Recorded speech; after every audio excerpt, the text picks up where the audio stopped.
हमारे साथों कांग्रेस के प्रत्याशी सम्मानित राहुल गांधी जी का स्वागत करेंगे और जिला कांग्रेस कमेटी के अध्यक्ष दलित मिश्रा जी और मकसूद अहमद जी और जिला कांग्रेस कमेटी के अखिल भारतीय कांग्रेस कमेटी से प्रभारी परवीन कुशवाहा जी और प्रियदर्शन गौर जी राहुल गांधी जी का स्वागत करेंगे। हेलो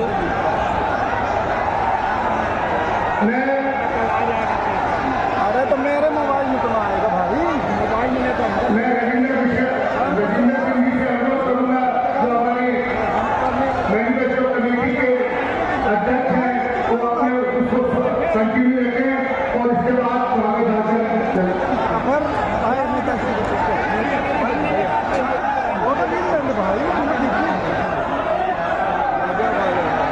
कांग्रेस के नेता भाजपा नेता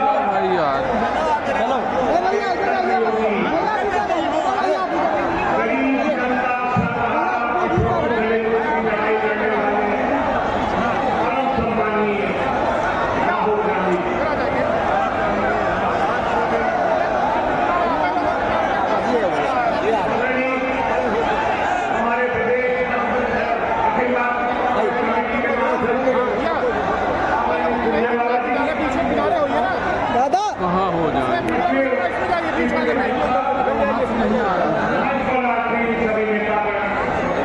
सामने आए हुए भाइयों बहनों नौजवान सत्य और असत्य की लड़ाई हर युग में लड़ी गई। हमारे भारत में त्रेता युग में रावण की लड़ाई लड़ी गई है।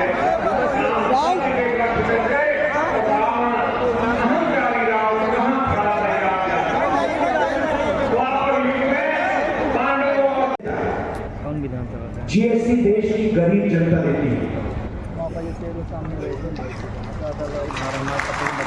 और सुनिए, जीएसटी ओबीसी वर्ग देता है, पिछड़ा वर्ग आदिवासी वर्ग देता है और जनरल वर्ग के गरीब लोग जीएसटी देते हैं।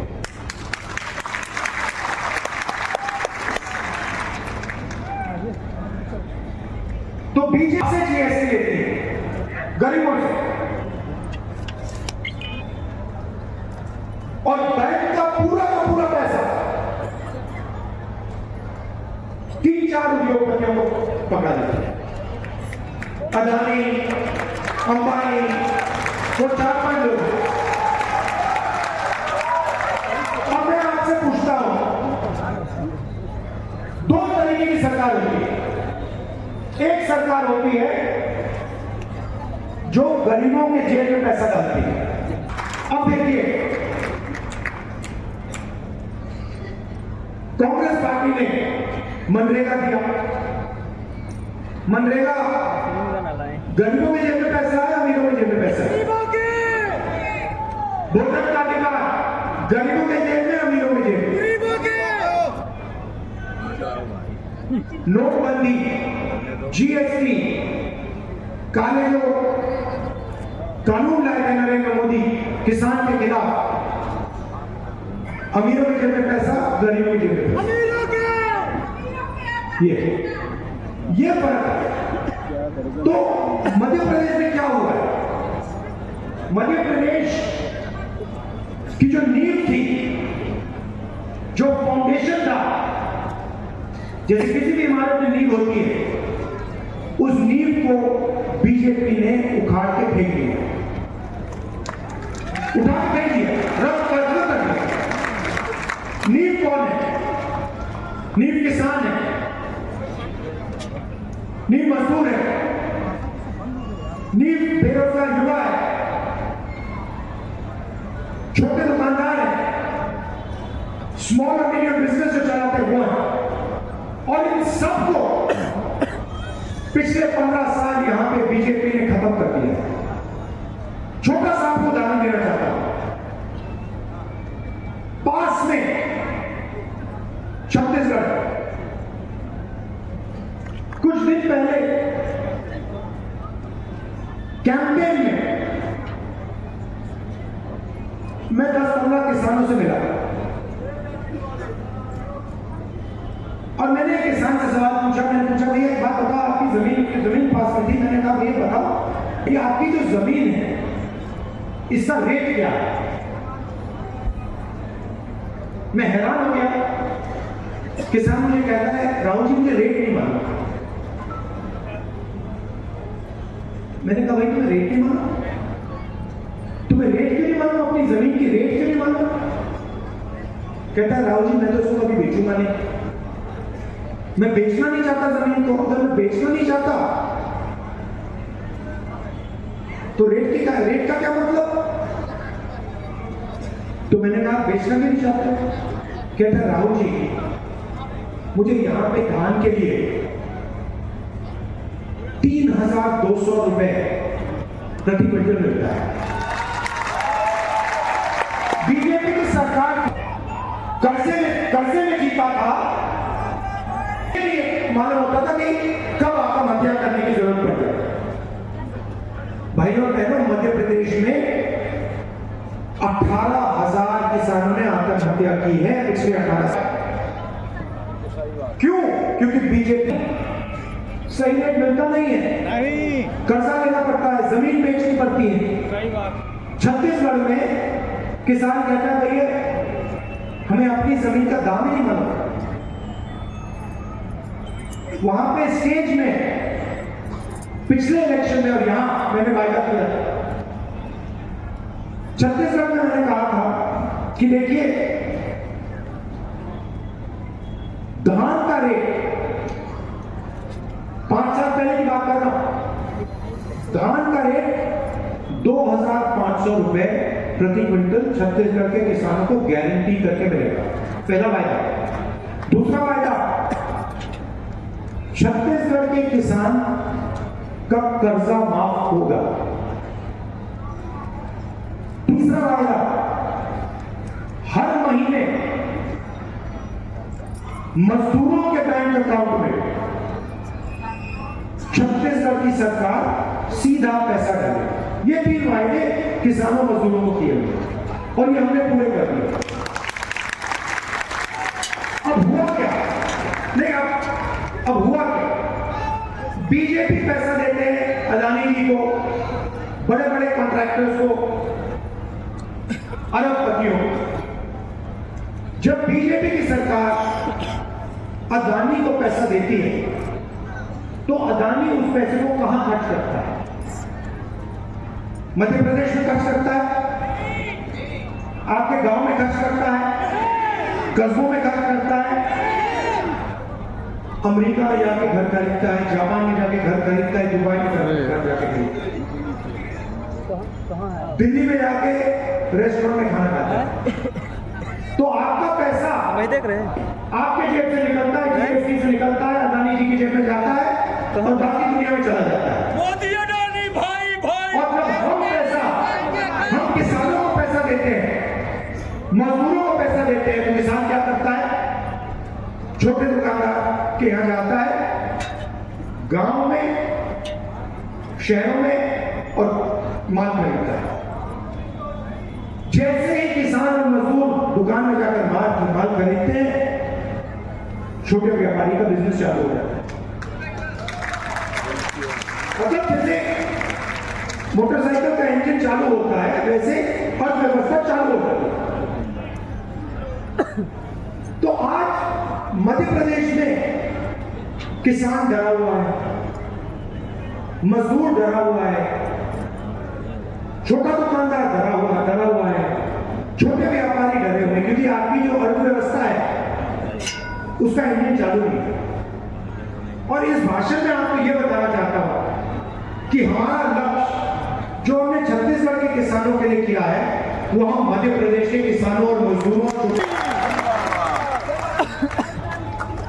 हमने पिछले चुनाव में कर्जा माफी की बात की थी और हमने वो करके दिखा दिया। और फिर बड़े उद्योगपतियों ने, अरबपतियों ने से मिलकर मध्य प्रदेश से आपकी सरकार और हमारी सरकार चोरी की, क्योंकि वो जानते हैं कि मध्य 670 जानते हो कितने किसानों ने आत्महत्या छत्तीसगढ़ में की? 70 छत्तीसगढ़ में, 670 मध्य प्रदेश में। तकरीबन 10 गुना ज्यादा किसानों ने मध्य प्रदेश में आत्महत्या की। क्यों? क्योंकि छत्तीसगढ़ की सरकार किसानों की सरकार है, मजदूरों की सरकार है, और मध्य प्रदेश की सरकार अल्पसंख्यकों की सरकार। नरेंद्र मोदी जी भाषण देने आए और मैंने उनका भाषण सुना। भाषण में नरेंद्र मोदी जी कहते हैं,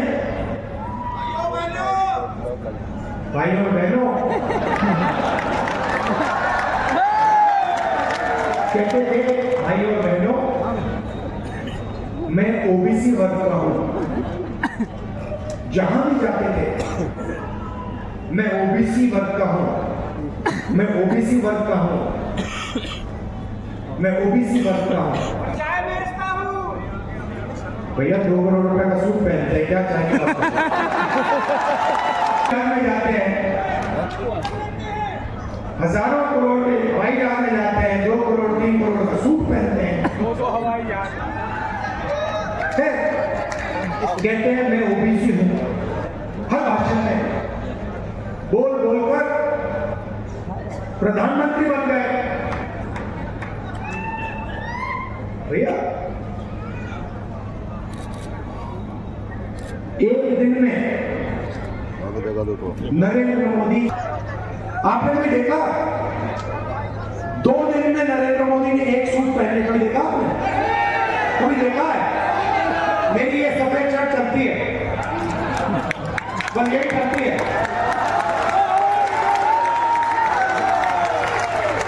यही मैं पहनता हूं। नरेंद्र मोदी हर रोज कोई ना कोई नया कपड़ा पहनते हैं, लाखों रुपए। और देश में सिर्फ एक जात, वो है गरीब। देश में ना ओबीसी है, ना दलित है, ना आदिवासी है, ना जनरल है, सिर्फ गरीब। ये इनका नया भाषण है। हिंदुस्तान से नरेंद्र मोदी के दिमाग में जात पता है क्यों गायब हो गई? क्योंकि मैंने जाति जनगणना की बात शुरू कर दी। जैसे मैंने कहा कि भैया ये पता लगाते हैं इस देश में कितने ओबीसी युवा हैं, कितने दलित हैं, कितने आदिवासी हैं, किसकी कितनी आबादी है। उस दिन से नरेंद्र मोदी कहते हैं, राहुल जी हिंदुस्तान में कोई जात नहीं, गायब हो गई जात।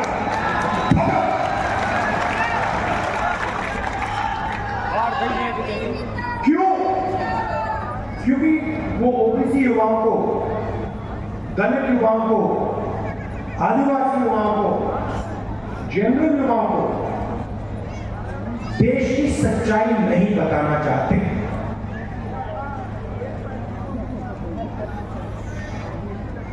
कन्याकुमारी से कश्मीर में चला,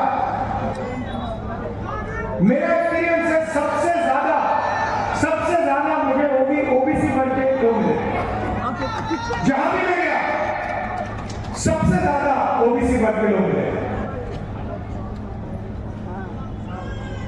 अंदाजे से कहता हूं कम से कम हिंदुस्तान में 50% ओबीसी वर्ग है, अंदाजे से कहता हूं। तो नरेंद्र मोदी जी कहते हैं, शिवराज चौहान जी कहते हैं कि मध्य प्रदेश में ओबीसी की सरकार चल रही है। मैंने आपके लिए आंकड़ा निकाला है। मध्य प्रदेश की सरकार को, दिल्ली की सरकार को एमएलए नहीं चलाते हैं। मध्य प्रदेश दिल्ली की सरकार को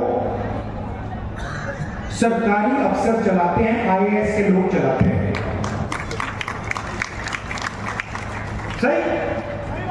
आप किसी भी बच्चे से पूछो, किसी भी युवा से पूछो क्या करना चाहते हो, हम आईएएस में जाना चाहते हैं, आईपीएस में जाना चाहते हैं, क्योंकि वो जानते हैं देश को एमएलए नहीं चलाता, देश को आईएएस चलाती है, आईपीएस चलाती है, अफसर चलाते हैं। नहीं सुना रहा का आगे नहीं तो आवाज नहीं। तो मैंने सवाल पूछा, मध्य प्रदेश को टीवी में देखी काम पर दिखाई 53 सेक्रेटरी चलाते हैं, सरकारी अफसर हैं। मध्य प्रदेश का पूरा पूरा बजट जो है इसको ये 53 लोग बांटते हैं। तो मैंने पता लगाया मध्य प्रदेश में ओबीसी की सरकार, मैंने सुना है ओबीसी की सरकार है। तो अगर ओबीसी की सरकार है तो 53 ऑफिसर में से ओबीसी होंगे? नहीं होने चाहिए ना भाइयों बहनों। 53 में से आप जानते हो कितने अफसर हैं ओबीसी वर्ग के मध्य प्रदेश में? जहां नरेंद्र मोदी, शिवराज चौहान जी आपसे झूठ बोलते हैं कि ओबीसी की सरकार चल रही है, आपको मालूम है कितने हैं? 53 में से एक, 53 में से एक अफसर ओबीसी। अच्छा मजे की बात सुनो,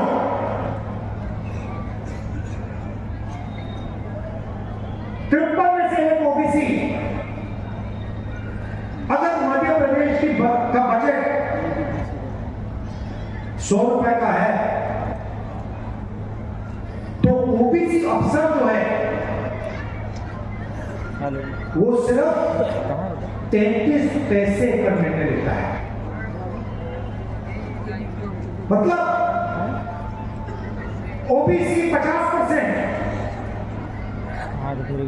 आपकी आबादी 50%, चांद को बता दें आपकी भागीदारी 100 रुपए में से 33 पैसा।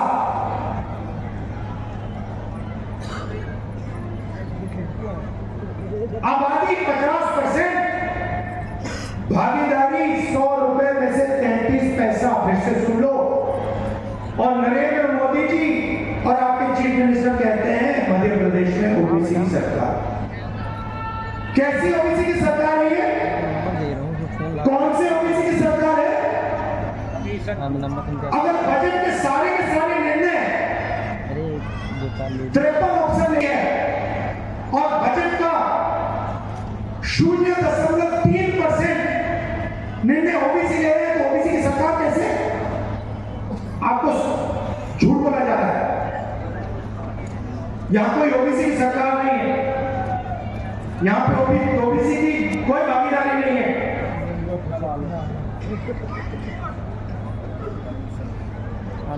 एक नंबर व्हाट्सएप इसीलिए नरेंद्र मोदी जी ने अब कहा है कि हिंदुस्तान में अब सिर्फ एक ही जात है, वो है गरीब। क्योंकि नरेंद्र मोदी आपको सच्चाई नहीं बताना चाहते।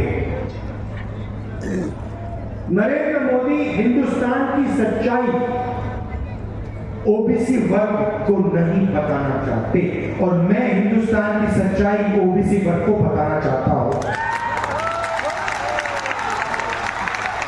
मैं ओबीसी वर्ग को कहना चाहता हूं कि आपकी आबादी 50%, आपकी भागीदारी 0.3%। शर्म की बात, नरेंद्र मोदी इस बात को छुपाना चाहते हैं। इसीलिए अपने किसी भी भाषण में नरेंद्र मोदी जाति जनगणना की बात नहीं कर सकता, क्योंकि नरेंद्र मोदी जी का रिमोट कंट्रोल अदानी जी के हाथ में है। भाई और बहनों, रिमोट कहीं और है।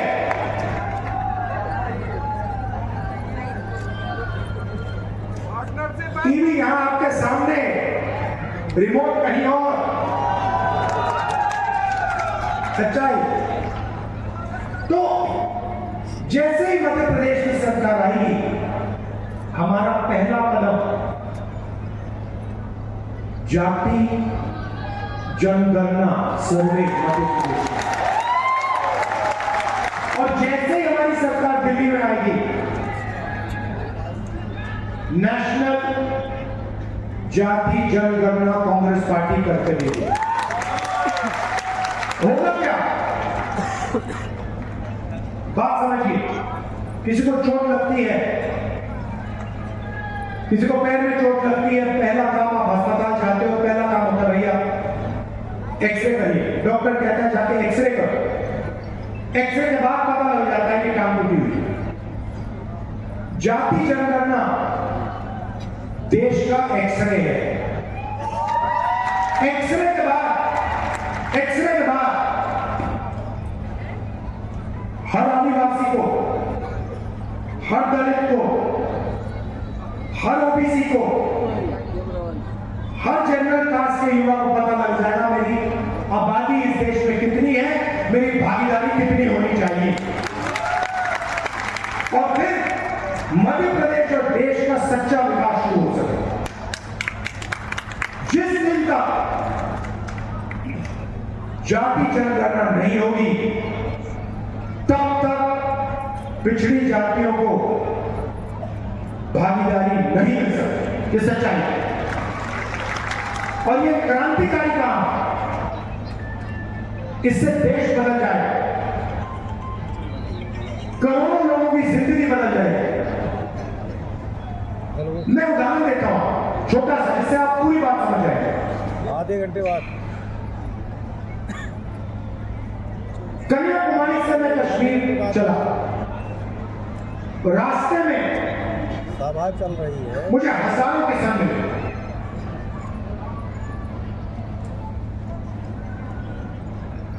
तूफान आया, उनका नुकसान हुआ। मैंने उनसे पूछा,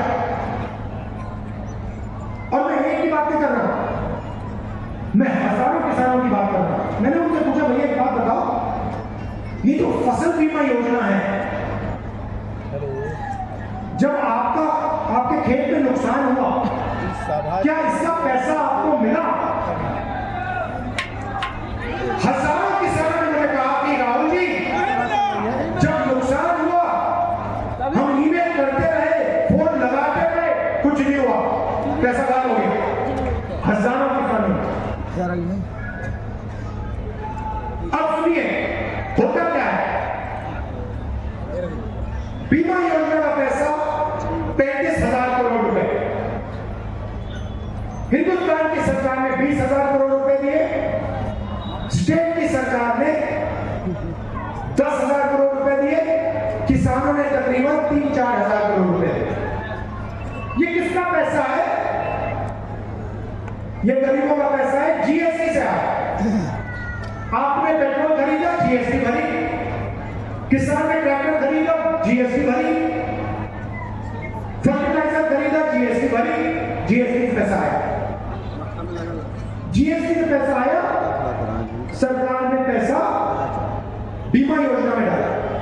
हम काहे को बोले? आप जानते हैं महिला कांग्रेस सेवा दल के आदरणीय साथियों और इस